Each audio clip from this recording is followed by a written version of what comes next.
मे सर्वधर्माणां धर्मोऽधिकतमो मतः यद्भक्त्या पुण्डरीकाक्षं स्तवैरर्चयन्नरः सदा परमं यो महत्तेजः परमं यो महत्तपः परमं यो महद्ब्रह्म परमं यः परायणम्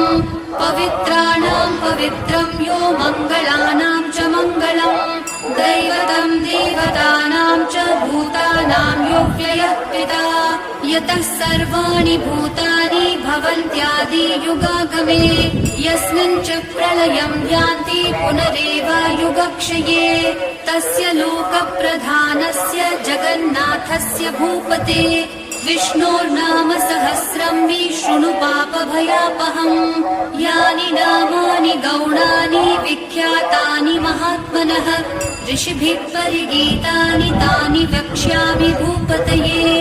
ऋषिर्नाम्नां सहस्रस्य वेदव्यासो महामुनिः छन्दोनुष्टुप् तथा देवो भगवान् देवकीसुतः